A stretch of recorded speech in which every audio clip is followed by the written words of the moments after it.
नमस्कार दोस्तों, OCN network में आपका स्वागत है। मैं हूं ओमकार चौधरी। मेरे साथ जुड़ गए हैं आपके सुपरिचित आदि अचिंत जी। आदि जी, बहुत स्वागत। नमस्कार। नमस्कार सर। आदि जी, हमारे दो पड़ोसी बल्कि तीन पड़ोसियों की चर्चा करेंगे, पर पहले जरा पाकिस्तान की और उसके बाद बांग्लादेश की, फिर नेपाल की भी करेंगे। वहां के प्रधानमंत्री किस टशन में हैं, जरा ये भी जानने की कोशिश करेंगे।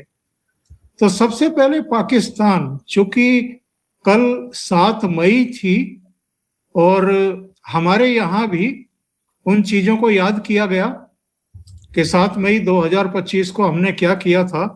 उनके 9 आतंकी ठिकानों को नेस्तनाबूद किया था।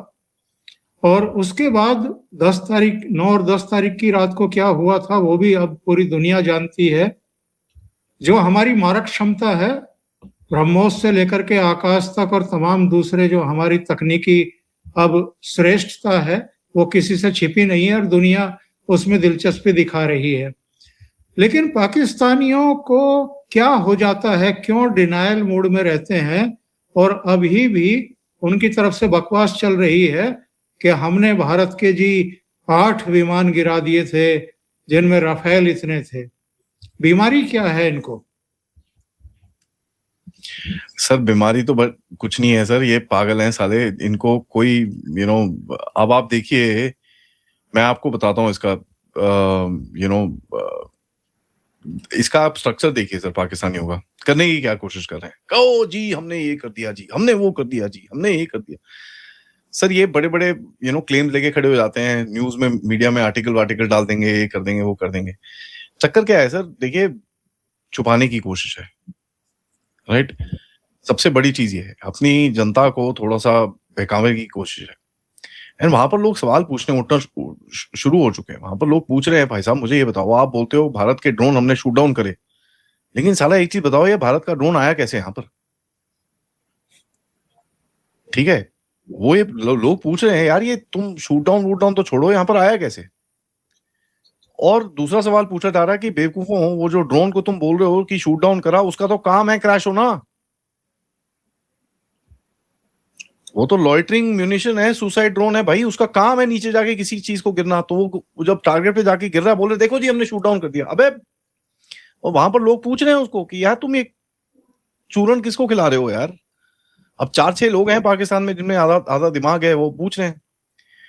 देखिए सर, ये पाकिस्तानियों का ये तौर तरीका है, और इनकी जली बहुत बुरी तरह से है। जब से वेस्ट बंगाल का इलेक्शन भी हुआ है, बहुत बुरी जली है इनकी। इनका वो जो क्या फॉरेन मिनिस्टर इशाक डार पार चार जो भी है, वो भी पहुंचा हुआ है बांग्लादेश। अभी 8 तारीख को, हाँ आज ही पहुंचा है, एक रात के लिए वो भी आया हुआ है वहां पर। कोशिश पूरी है कि यार यहाँ पर कुछ ना कुछ किया जाए भारत में, कि यार इन भारत के अंदर ना कोई बंदे यूज करके कुछ ना कुछ करा जाए। पंजाब में एक पटाखा फोड़ दिया, ये कर दिया, वो कर दिया, ओ जी देखो जी हम भारत को। वो शुभेंदु अधिकारी के जो पर्सनल आइड है, उनको जो मारा, कहता है जी अननोन गनमैन ने मारा। ये भाई बेवकूफों, अननोन गनमैन जिनको मारते हैं वो टेररिस्ट हैं। ये शुभेंदु अधिकारी का जो आइड था, वो कहां से टेररिस्ट हो गया यार? तो तुम एक्सेप्ट कर रहे हो कि तुमने उसको मारा है, और दूसरा चीज तुम एक्सेप्ट कर रहे हो कि यार हम बेगुनाहों की जान लेते हैं। ये तो हालत है इनकी सर। अब चक्कर क्या हुआ, इनका एक कुछ समय पहले मैंने अपने चैनल पे वीडियो डाला था। इनका एक मिनिस्टर है, उसने जाके एक्सेप्ट कर लिया कि भैया ऐसा है कि हम लोग जब लड़ रहे थे, मैं उसका नाम अभी मेरे दिमाग में आएगा, मैं बताऊंगा आपको। हम लोग जब लड़ रहे थे, हाँ इसका नाम है शाहिर सल्वी, ठीक है, शाहिर सल्वी करके एक मिनिस्टर है। जहां इसने बोला कि भैया हम लोग तो लड़े ही लश्कर ए तैयबा और जैश ए मोहम्मद के लिए। जो रियलिटी है सर, अगर आप देखें ऑपरेशन सिंदूर में, एक चीज जो मिस होती है बड़ी डिस्कशन के अंदर, जब हमने पहली रात को इनको मारा था, ठीक है जी, हमने सुबह फोन करके बोला भैया हमने तुम्हारी बैंड बजाई है, बट पीछे हट जाओ, तुम्हारा इससे कोई लेना देना नहीं है, ठीक है, हम तुमको इसमें डिस्काउंट दे रहे हैं, तुम लोग, हमको पता है तुम क्या करते हो, बट हम फिर भी डिस्काउंट दे रहे हैं, हमको लड़ना नहीं है तुम्हारे साथ। हमको जो टेररिस्ट ने जो करा था, हमने उनको मारा है, तो you can very clearly back of, हम तुमको कुछ नहीं करेंगे। नोइंग वेरी वेल कि ये बैक ऑफ कर नहीं सकते सर, क्योंकि हफीज सईद को एक समय पे पाकिस्तान का डिफैक्टो प्राइम मिनिस्टर बोलते थे लोग। हमको पता था ये पीछे तो हट नहीं सकते, कैसे हटेंगे? अब इनके घर में जाके तुमने इतना मारा उनको, तो वो तो रोड साइड पे है भावलपुर का, जो उसमें से इतना ट्रैफिक निकलता है, ये निकलता है, वो सब ट्विटर पे आ गया था, भैया ये तो भावलपुर में मारा इन लोगों ने, इतने वीडियोस निकले, इतना सब कुछ निकला। तो ये पीछे हट नहीं सकते थे, हमको पता था ये पीछे हट नहीं सकते हैं, तो ये कुछ बेवकूफी करेंगे, और ये बेवकूफी करे और ये फंस गए उसके बाद। तो आपने दरवाजा खुला रखा ऐसी जगह में जहां पर आपको पता था कि अंदर घुसेंगे और आप अंदर घुसते साथ इसके सिर में डंडा मारोगे। और ये चीज प्रूव करी इनके अपने लोगों ने, जब ये बोल रहे हैं कि भैया हम तो लड़े उनके लिए थे, भारत ने जो इन तंजीमों पे हमला करा है, ये तो हमारे दोस्त हैं, हमारे यार हैं, हमारे भाई हैं, हमारे ये हैं। तो ठीक है, आपके भाई हैं तो फिर आपको समझ में आना चाहिए, फिर भैया भाई है तो फिर आप कसाई बनो, आप ठुको उनके साथ, हमको कोई प्रॉब्लम नहीं है। प्रॉब्लम ऐसी है कि सर इनको अभी समझ में नहीं आ रहा कि ये जो एक वो जो टेरर वाला नैरेटिव है उसको किस तरह से शेक डाउन किया जाए। यू नो, सबसे बड़ा क्या है सर, सबसे बड़ा मेन चीज क्या है इनका, जो एक जगह पे है, ये लोग कोशिश क्या कर रहे हैं कि भारत के अंदर लोगों से टेररिज्म कराएं। और ये इसमें हम देखते हैं कि ISIS के बंदे पकड़े जा रहे हैं यहाँ पर, लेफ्ट राइट एंड सेंटर। यहाँ पर इतने सारे इनके स्लीपर सेल पकड़े जा रहे हैं सर। पिछले आप देखेंगे 4 महीने के अंदर कोई 550 लोग पकड़े जा चुके हैं, जो छोटा नंबर नहीं है। उसका मतलब ये है कि हमारी इंटेलिजेंस सर्विसेज फुल पावर काम कर रही है, इनके जितने भी टट्टू हैं इनको बाहर निकालने के लिए। तो यहाँ पर कुछ ना कुछ एक बम पटाखा फोड़ो, कुछ करो, ताकि भारत के ऊपर एक प्रेशर बना रहा है कि देखो हम तो कुछ नहीं कर रहे, ये आपके अंदर से हो रहा है। कोशिश इनकी ये है, और ये एक नया टैक्टिक नहीं है सर, ये पुराना टैक्टिक है। इंडियन मुजाहिदीन, अगर आपको याद होगा, वो भी यही करते थे, क्योंकि उस टाइम पे ना इनके ऊपर काफी प्रेशर आया था। 2008 के बाद काफी प्रेशर आया था दुनिया से, ये बेवकूफी मत करो तुम यार। तो इन लोगों ने इंडियन मुजाहिदीन और ये सब चीजें शुरू करी थी, जो आपने देखा 2011, 12, 13, 14, 15, 16 तक वो चलता रहा, जब मोदी सरकार को 2 साल लगे थे इसका पूरा नेटवर्क वेटवर्क तोड़ने के लिए, और उसके बाद चीजें थोड़ी ठीक हुई थी। तो ये वही कोशिश है इनकी सर, और कहीं ना कहीं झूठ बोल के और फरेब करके अपने लोगों को बहकावा करना, अपने थोड़ा सा टॉपिक चेंज करना। और बाकी अगर आप देखेंगे सर, इनका बाकी तो कोई पर्पस मेरे को दिखता नहीं है, क्योंकि अगर ये लोग उस चीज को याद कर रहे हैं, और जी हमने 8 जहाज गिरा दिए, एक का अभी तक इन लोगों ने प्रूफ नहीं दिया है, एक का भी नहीं। जहां पर इंटरनेशनल मीडिया ने जो सैटेलाइट इमेजेस उठा के इनके अंदर जो डैमेज हुआ है उसका प्रूफ दिखाया है, इंटरनेशनल मीडिया ने कहा। हम तो झूठ बोलते हैं सर, भारत तो पूरा एक भारतीय झूठा है, उसमें तो ठीक है कोई बात नहीं, बट इंटरनेशनल मीडिया को क्या बोलोगे? वही मीडिया जिसके अंदर तुम्हारे बंदे जाके आर्टिकल लिखते हैं कि भैया हम तो $5-5 बिलियन के जहाज बेच रहे हैं, ये कर रहे हैं, वो कर रहे हैं, बड़ी बड़ी चीजें बात करते हैं। इसी वही मीडिया है जिसके अंदर इन्होंने बोला था कि भैया हमारे पास 6 ट्रिलियन के तेल है, कोई पता नहीं 6 ट्रिलियन का तेल, और वो क्या रेयर अर्थ है, ये है। साला 1 रुपए का कुछ वहां से नहीं निकला अभी तक। तुम्हारे पास अगर इतना तेल है तो मुझे बताओ अभी तक खोदा क्यों नहीं तुमने? 1 साल हो गया तुमको सर, 1 साल में कम से कम कहीं तो खोद लेते। किसी के पास तो जाते हैं, बोलते भैया एक गड्ढा खोद दो, मैं तेल निकालूं कहीं पे, और कुछ नहीं यार।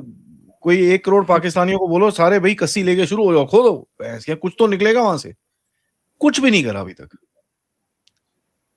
तो ये झूठ फरेब की इनकी दुकान है सर, बाकी और कुछ नहीं है। और ये कहीं ना कहीं अपने आप को थोड़ा सा दिखाना चाहते हैं कि देखो जी हमने ये कर लिया, वो कर लिया। हमारे DGMOs ने जो जवाब दिया उनको वहां पर, उसमें तो आपको बड़ा क्लियरली दिखता है कि ब्रश ऑफ किया है उसको। क्या यहाँ पर उन्होंने जो पूछा कि साहब आसिम मुनीर ने अपने आप को प्रमोशन दे दी।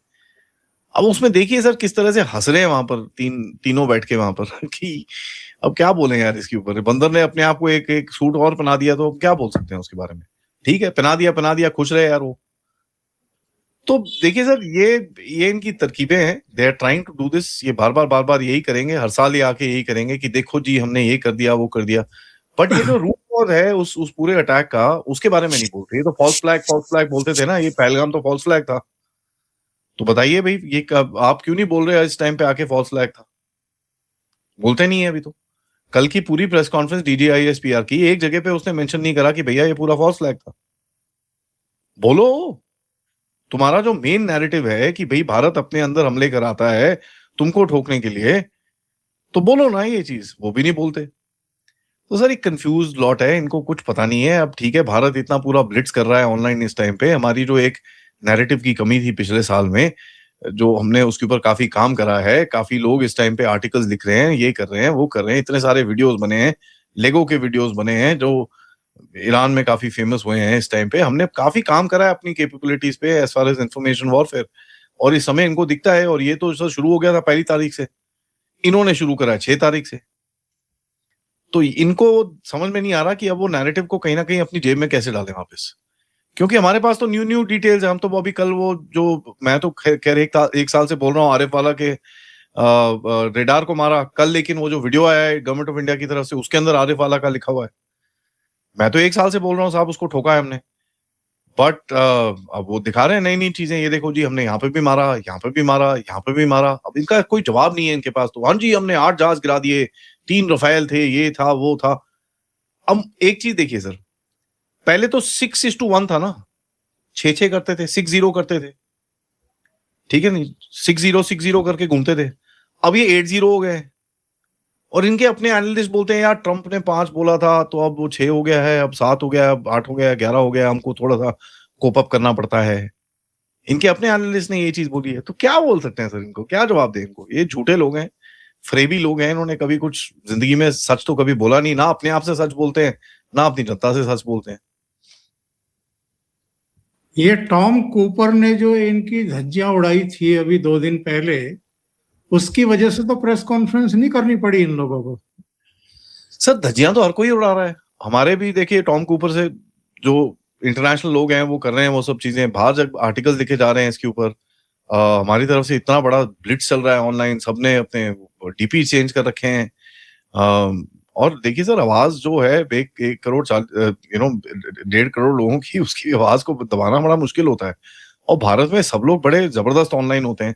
इनके वीडियोज हैं, उसके जो जो अटैक वीडियोज हैं उसके हमने कितने मीम्स बनाए हैं हर जगह पे।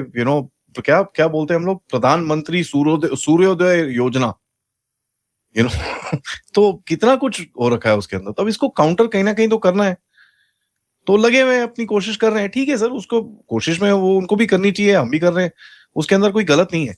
लेकिन चक्कर ये है सर देखिए सर, एक नैरेटिव बनाने के लिए ना आपके पास कुछ एक सच होना चाहिए, उसके आसपास आप थोड़ा सा झूठ लगा के फिर उसको बेचते हो, लाहौरी चूरन लगा के थोड़ा सा बेचते हो। अब बीच में सच ही नहीं है, तो प्याज के छिलके की तरह ऐसा कुछ है ही नहीं बीच में। आप खोलते रहो खोलते रहो खोलते रहो खोलते रहो, प्याज के अंदर कुछ होता ही नहीं है, वो तो छिलका छिलका छिलका, वो पतला छिलका बचता है एंड में। तो इनका वही हालत है, प्याज के छिलके की हालत है कि लेयर्स पे लेयर्स खुली जा रही हैं और कुछ बचा नहीं है। इनको दर्द हो रहा है सर, और कुछ नहीं है। अगर आप देखें इनकी जो कमेंट्री चल रही है बंगाल के इलेक्शंस के बारे में, इनको बहुत दर्द हुआ है। इनको समझ में नहीं आ रहा अब करना क्या है, क्योंकि इनको ये पता है कि वहां से जो इन्फिल्ट्रेशन एक रूट था इनका वेस्ट बंगाल की तरफ से, वो बंद हो गया। बिल्कुल। वो अभी 45 दिन में बोल रहे हैं हम बंद कर देंगे। और देखिए सर, वो 45 दिन में ये ठीक है, कुछ 5, 10, 25 लोगों को बीच में अंदर डाल देंगे, कुछ करेंगे, तो वो बड़े डेस्परेट हैं कि यार कुछ तो करो अभी इस टाइम पे, क्योंकि एक अपर हैंड लोअर हैंड की बात होती है। दूसरा, पानी नहीं है, खुद ही बोल रहे हैं भैया 90 दिन से पानी नहीं है। अब ये भी मैं सवाल पूछता हूं, तुमको किसने रोका अपने डैम साफ करने के लिए? भाई हम अपना डैम साफ कर रहे हैं, हम डीसिल्टिंग कर रहे हैं, हम अपने जो चीजें बना रहे हैं, हम तो वो जो ट्रीटी में लिखा हुआ है, by the way sir, Bharat उससे 1 इंच एक्स्ट्रा नहीं कर रहा। अभी तक तो हमने ट्रीटी के साथ जो हम सामान जो पानी लेना था, हम तो वो भी नहीं ले पाए अभी तक, हम उसकी तरफ जा रहे हैं पहले। बिल्कुल। ये उसमें ही इनकी रोने की हालत हो रखी है। तो इनका मंगला चंगला पंगला टंगला जितने भी डैम्स हैं, मुझे ये बताइए इन्होंने अभी तक डीसिल्टिंग क्यों नहीं करी उसकी? करो भाई, उसकी डीसिल्टिंग करो, साफ करो उसको, रेजर्वायर्स बनाओ। अब तुम्हारे पास IMF से पैसे आ रहे हैं, तुम्हारे पास अमेरिका से पैसे आ रहे हैं, तुम्हारे पास सऊदी से पैसे आ रहे हैं, लगाओ यार 500 मिलियन। अच्छा भाई आ जाओ भाई, जितने पाकिस्तानी हैं सब अपने घर के बाहर एक गड्ढा खोदेंगे, पानी स्टोर करेंगे वहां पर। भाई हर शहर के अंदर एक बड़ा सा गड्ढा बनाओ जहां पर हम पानी रखेंगे। किसने मना करा आपको? किसने मना करा आपको कनाल साफ करने के लिए? बट नहीं जी, हम तो वो करेंगे नहीं, हम तो दामाद की तरह बैठेंगे और भारत हमको पानी देगा। उसके बाद बेवकूफी जैसे स्टेटमेंट्स की, भाई हम पूरा जम्मू कश्मीर ले लेंगे, उसके बाद वो नदियां वहीं से आती हैं, हम डिसाइड करेंगे भारत को पानी देना है कि नहीं देना है। अबे बेवकूफों, अगर वो नदी उसी तरफ जा रही है जम्मू कश्मीर से, तुम कैसे डिसाइड करोगे यार? तो इनका कोई लॉजिक नहीं है, इनका कोई सेंस नहीं है। बोलते हम खून की नदियां बहेंगी, हम डैम उड़ा देंगे। उड़ाओ, करो। डूबेगा कौन? अब सर कौन समझाएगा इनको ये? यही तो बात है, कौन समझाएगा इनको ये कि भाई अगर आप किसी का डैम उड़ाओगे, जो डाउनस्ट्रीम लोग होते हैं वो बह जाएंगे। अब डाउनस्ट्रीम कौन है? ये खुद ही है। और उसके बाद भारत हाथ पर हाथ रख करके बैठेगा। और नहीं ठीक है सर, इंडिया तो अब ऐसे है ना कि हम तो भाई अच्छे लोग हैं, हम तो बुद्ध का देश है, हम तो कुछ करते नहीं। तो इनको यू नो अब इनको समझ में नहीं आ रही कि करना क्या है। ठीक है, तो वो कहीं ना कहीं अभी ये आवाजें उठा रहे हैं। दूसरा क्या है सर, इनको लगता है कि ये ट्रंप के साथ बैठे हुए हैं। ठीक है जी, तो इनको लगता है कि भैया ट्रंप के थ्रू थोड़ा बहुत प्रेशर पुशर डलवा लेंगे, थोड़ा हम कुछ कर लेंगे, तो कहीं ना कहीं हमारा कुछ कुछ मिल जाएगा हमको। इनको ट्रंप ने मेरे ख्याल से बोला हुआ है कि तुम कर लो यार जो करना है, थोड़ा बहुत, इंडिया इंडिया नहीं मारेगा तुमको। इनको नहीं पता यार, हम इनको अंदर से खोखला कर रहे हैं। अननोन गनमैन ठकाठक ठोकी जा रहा है इनके अंदर, ये कुछ कर नहीं पा रहे वहां पर। तो फ्रस्ट्रेशन बहुत ज्यादा है सर, और वो आपको दिखती है इनकी टोन के अंदर। जिस तरह से ये लोग बोल रहे हैं, आपको दिखता है वहां पर कि भाई इनके पास कोई जवाब नहीं है।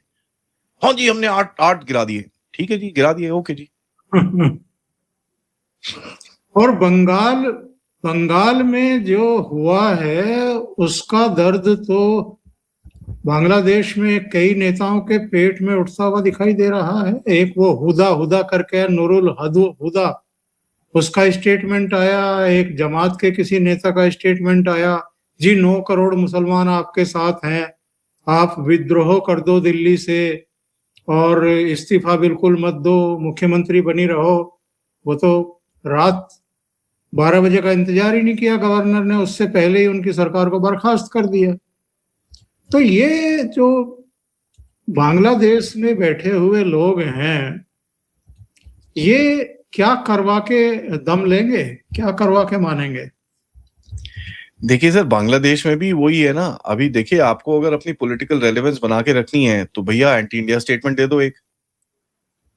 आप देखिए उनके जो अब यहाँ पर हुआ क्या सर, आप हमारे जो हेमंता बिश्व शर्मा साहब हैं, उन्होंने जाके एक वो जो जर्नलिस्ट है उनको जाके एक इंटरव्यू दे दिया कि भाई हम तो ऐसे फेंकते हैं बांग्लादेशियों को बाहर।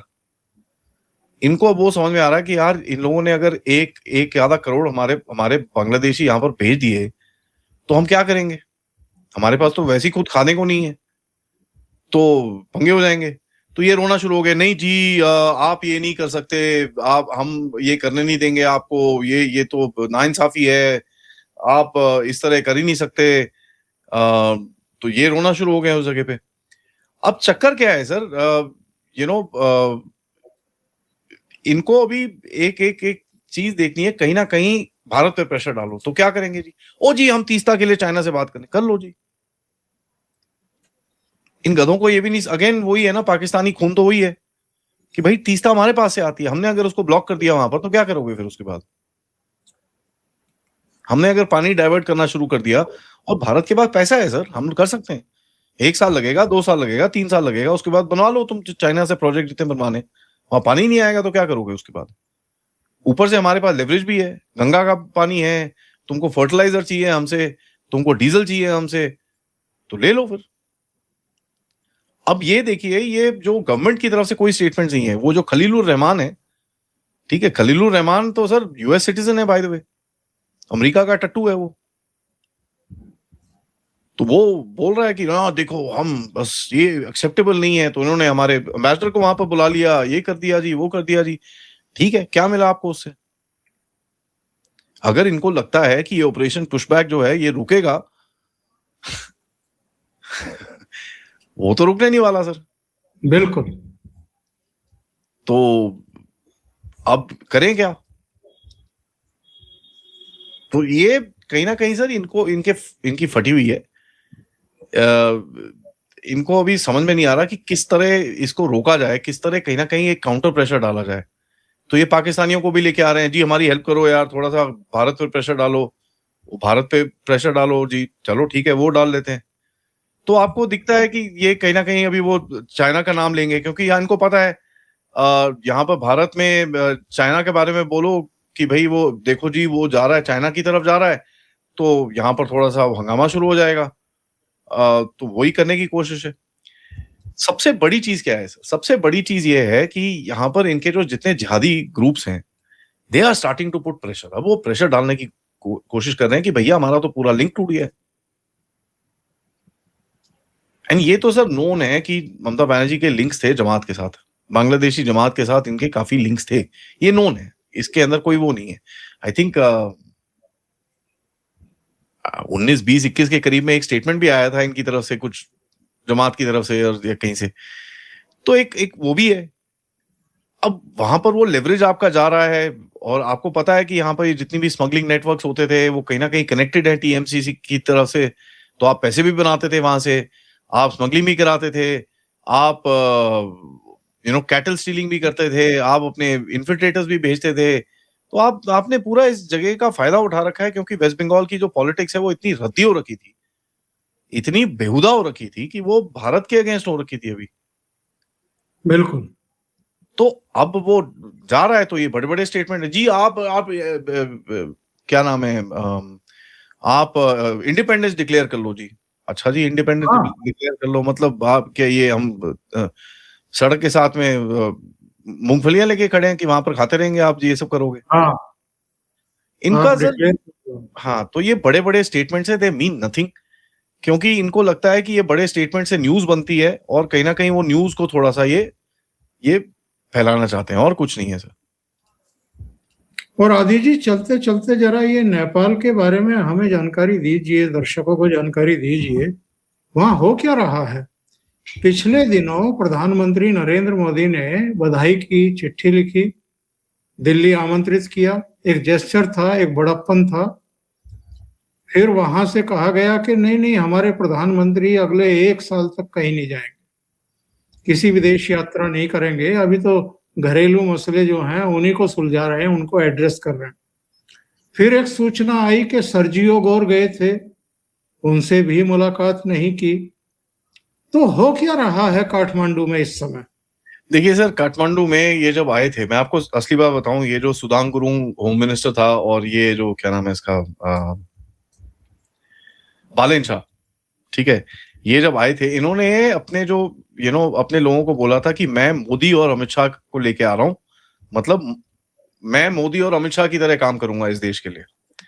तो अगर आप देखें, आते साथ इन्होंने हिंदू नाम रखने शुरू कर दिए, और जहां तक और स्कूल के नाम चेंज कर दिए, ये कर दिए, वो कर दिए, ऑल दैट दे डिड, क्योंकि उनको पता है यहाँ पर भी एक लॉट है बेवकूफों का, जो जी देखो मोदी से बेहतर काम कर रहा है। और यहाँ पर थे कई लोग जो ये रोना शुरू हो गए थे यहाँ पर कि भाई देखो जी, मोदी से बेहतर काम कर रहा है ये देखो, इसने नाम चेंज कर दिए, इसने ये कर दिया जो मोदी 10 साल में नहीं कर पाया, जो ये नहीं वो नहीं।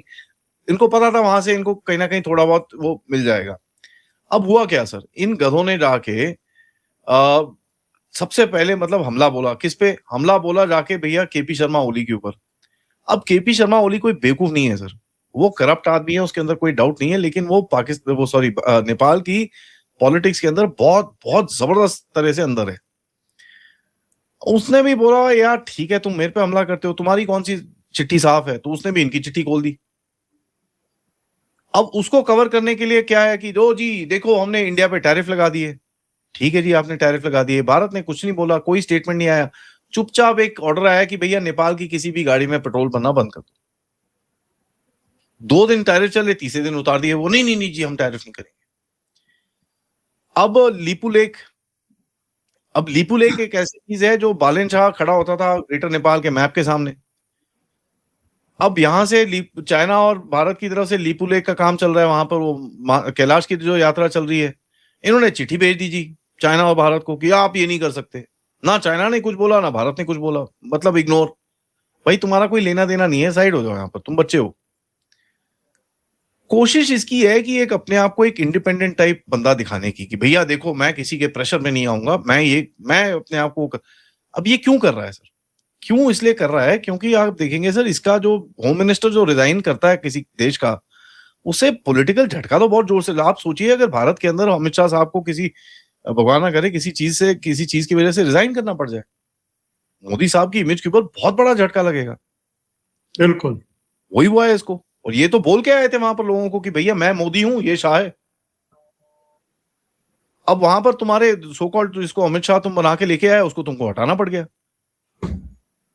और हटाना ऐसे पड़ गया, वो बोलता है जी जब तक मेरे पे ये क्लियर नहीं होगा तब तक मैं आऊंगा नहीं, और क्लियर कभी होगा नहीं वहां पर, क्योंकि वो जब भी कुछ ना कुछ कोर्ट के ऊपर जाएगा वो इधर उधर जाएगा, इन्होंने कुछ और चीजें निकालनी है, क्योंकि सर किसी का पत्ता साफ नहीं है उधर, किसी का चिट्टा पत्ता साफ नहीं है। और वो जो बैठे हुए हैं ना सर, तीन तिगाड़े हैं वहां के, कम्युनिस्ट पार्टी के, मार्क्सिस्ट के और कांग्रेस के, वो भी कोई कच्चे आम तो नहीं खेले उन्होंने। बिल्कुल, इतने साल उन्होंने भी चलाई है, वो भी कंचे खेल के नहीं आए हैं, उनको भी पता है कैसे कैसे गेम चलती है, उनका पूरा इकोसिस्टम बैठा है गवर्नमेंट के अंदर।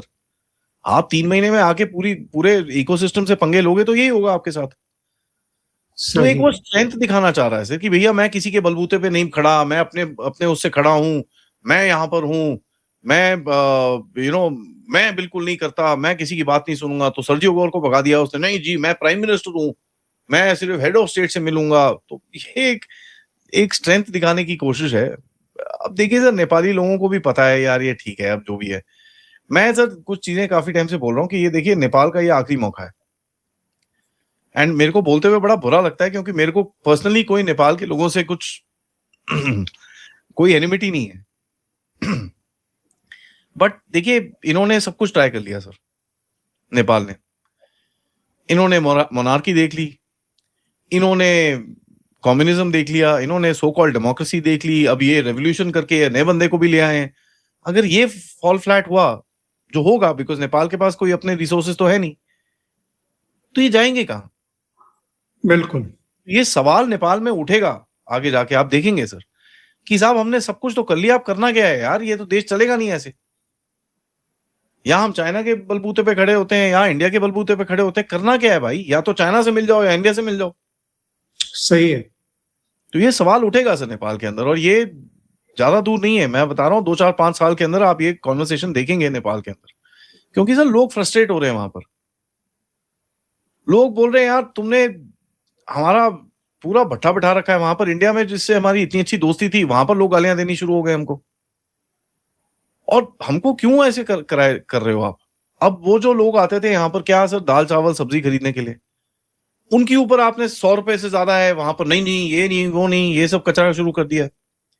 और दिखावे के लिए आपने हिंदू नाम रखने शुरू करे। अब सर इन्होंने क्रिश्चियन स्कूल के नाम हिंदू कर दिए। ठीक है जी, आपने नाम हिंदू कर दिए, बहुत बढ़िया, शाबाश, 10 पॉइंट ले लो भाई। जो अंदर पढ़ाई हो रही है वो तो फिर भी वही है ना। बिल्कुल। तो फिर क्या चेंज करा आपने वहां पर? आपका ऊपर बॉर्डर में चाइना इन्फिल्ट्रेट कर चुका है, आप इस टाइम पे अमेरिका के कई चीजों में काम कर रहे हो, और कई सीक्रेट चीजों में भी काम कर रहे हो जहां पर चाइना गुस्सा होगा आपसे, क्योंकि अमेरिका को चाहिए वो जो तिब्बत एरिया के अंदर थोड़ी सी नाक डाल के सूंघने की क्या हो रहा है वहां पर। अब वो भारत तो करने नहीं देगा, एक ही जगह जहां से कर सकते हो वो नेपाल, तो वहां से ये कुछ ना कुछ करेंगे। इनको कोई हेलीकॉप्टर दे दिए 2-4। अब मेरे को ये भी नहीं कुछ ज्यादा वो लगेगा कि कोई यूएस के 4-10 वहां पर सोल्जर्स भी बैठे होंगे। जिस दिन चाइना को पता चला वो छितर मारेगा इनको। तो ये बड़े ये बोलते हैं ना एक दिन से दूसरे दिन की तरफ जा रहे हैं। It's very sad actually. Nepal is a good country, बहुत अच्छे लोग हैं वहां पर। पाकिस्तान बांग्लादेश अच्छे लोग नहीं है, आई मीन ये बड़ी क्लैरिटी है वहां पर। नेपाल में इट्स नॉट द सेम। तो अब यहां से भी सर अगर कुछ नेपाल से आता हुआ हमको मिला तो यहां से क्रैकडाउन होगा। बिल्कुल। अब क्रैकडाउन होगा तो रोएंगे वहां पर। यहाँ पर बॉर्डर बेल्ट आपके देखिए, पूरा योगी साहब ने जितनी भी स्मगलिंग होती थी सारी बंद कर रखी है वहां पर। पता नहीं क्या क्या बन रखा था, मदरसे ये वो सब तोड़ ताड़ के इन्होंने बराबर कर दिया है।